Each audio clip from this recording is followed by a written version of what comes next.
She just needed a wee bit of a helping hand there. Nice heifer symmetrical calf. Quite a bit of meconium staining, which is the orangeness. I'll show you in a second. This will clean up and that'll be white, but that orange staining, it's meconium staining, and it's kind of an indication, for want of the right term, how overcooked that calf is. So the longer they're calving and the cow's kind of getting through the process, the more meconium staining happens. But anyway, it's out and it's breathing. Mother seems happy enough.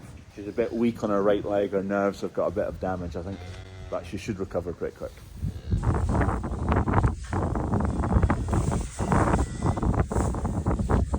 She's been trying for a wee while. Sorry about the wind, by the way, can't help it.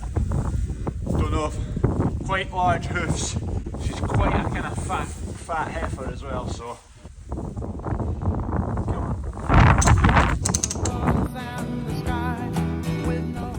I would go as far to say this is the biggest or tightest calving I've ever done. Look at the size of those hoofs. Around my fist.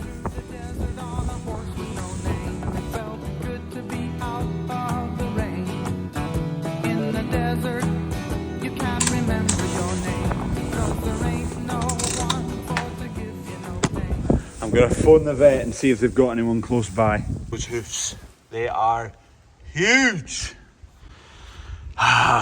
Just phoned the vet, so they're going to phone back when someone's coming up the road.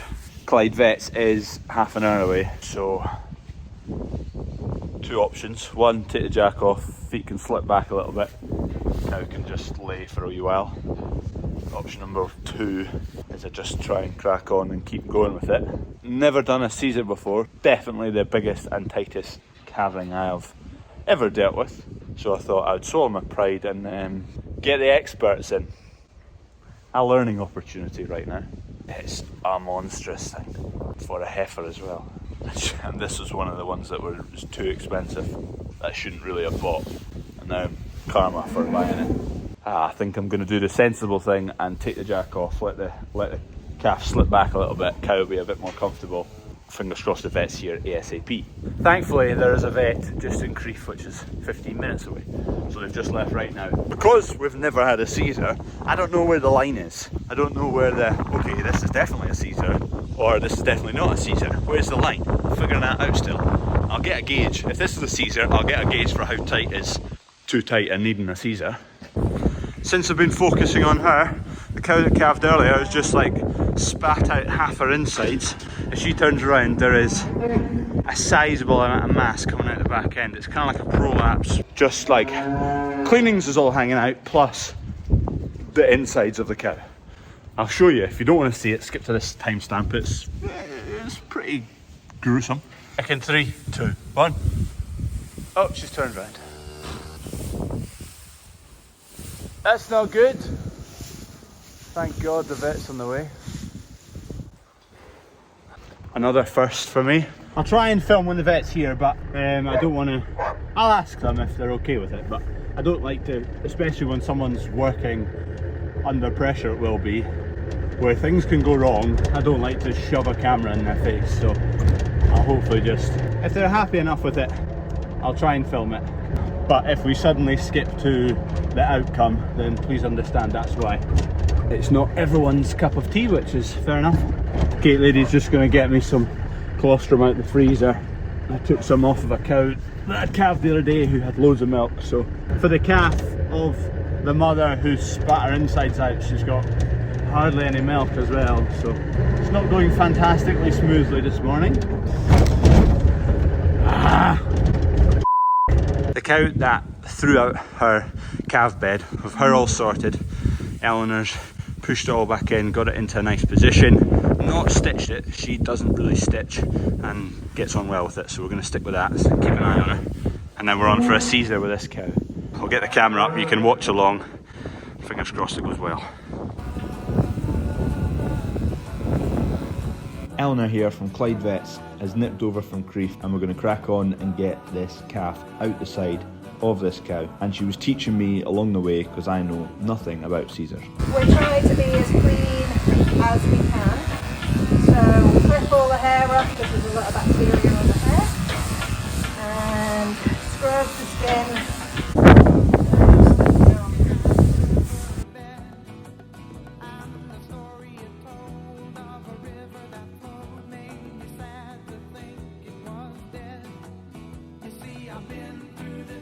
Happy? Yep, go for okay. So, hopefully, pull his work. If she gets a bit unsettled as we're pulling things, Yeah. I might want somebody jacking the tail. The other thing is I might need it held if she's flipping it about. Okay. But we'll cross that bridge if we need to. Skin, a bit of fat, and then 3 layers of muscle. So that's me through 2 layers of muscle. 3rd layer is very thin at the top. Yeah. And then turns into muscle, and that's the peritoneum. Did you hear that? Yeah. Negative pressure in the peritoneum. Have you ever heard of peritonitis? When that layer of tissue in your abdomen gets inflamed, you've got appendicitis and things like that. So this calf is lying on the wrong side for me. Okay. So I'm just going to see if I can turn it.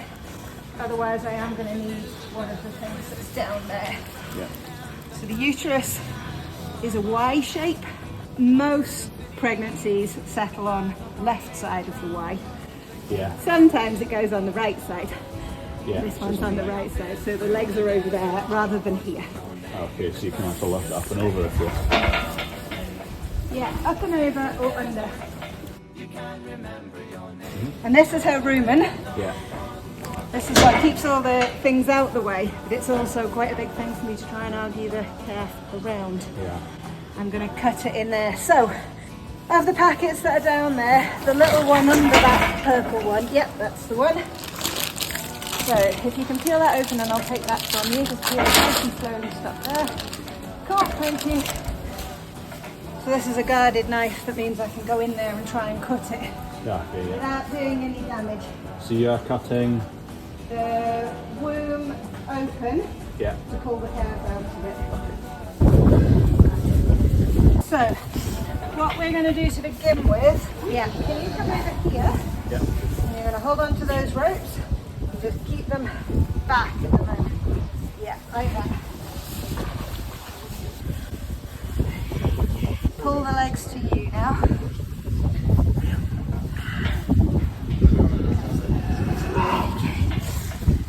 Right.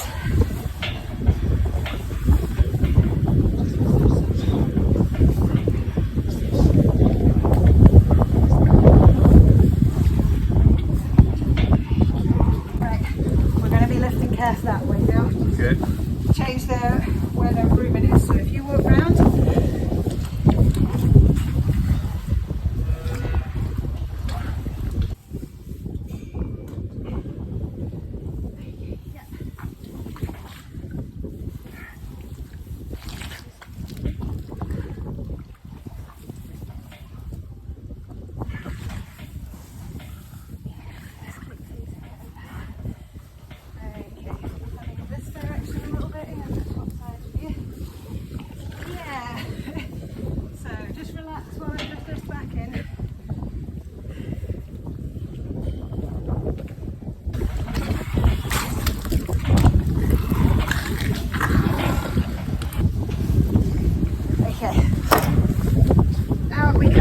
Better physics for you.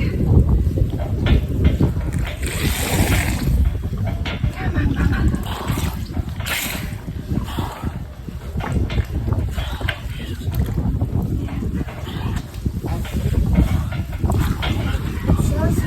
Just keep going. Yeah, keep going. Head and legs out the pelvis. That's us. Hi, Kathy. Right. Hold.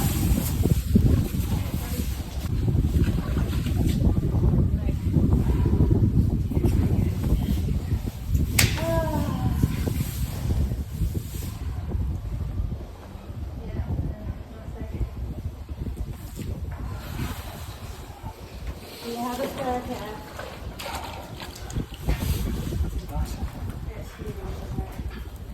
No way that was coming out the right way anyway. Oh, Crawford, I'm sorry. That's rubbish.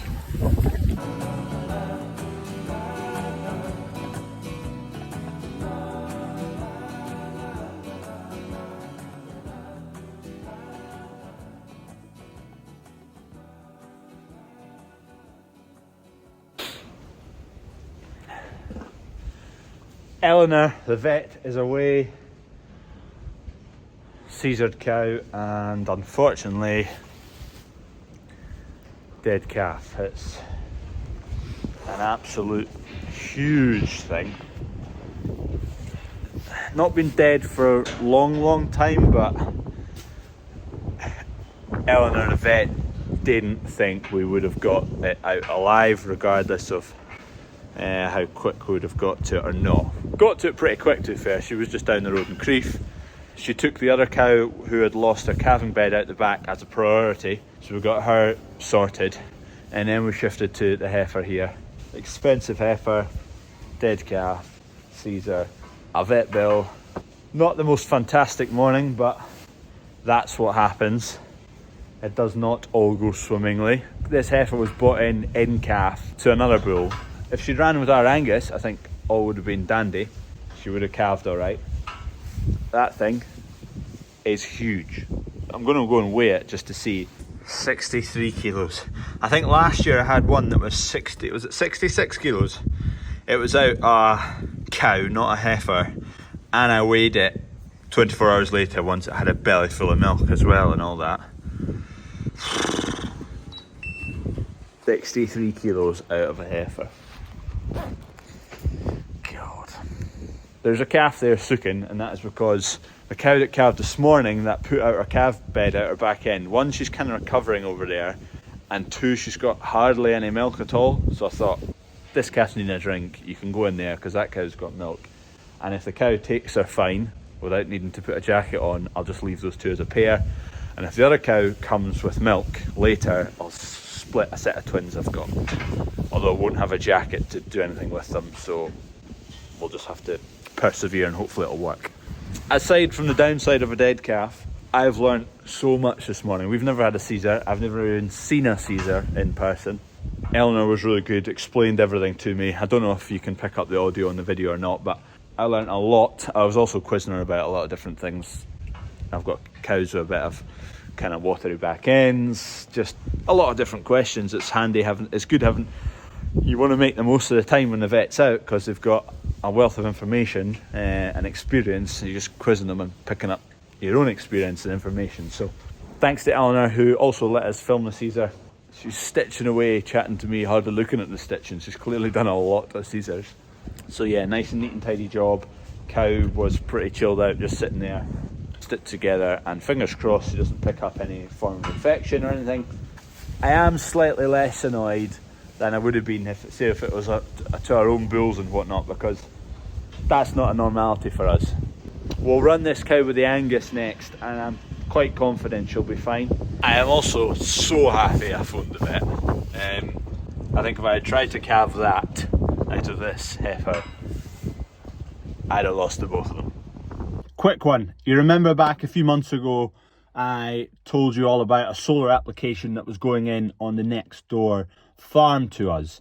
80 hectares of solar panels onto prime agricultural ground, which I think is a lot of nonsense. Anyway, it was in for planning.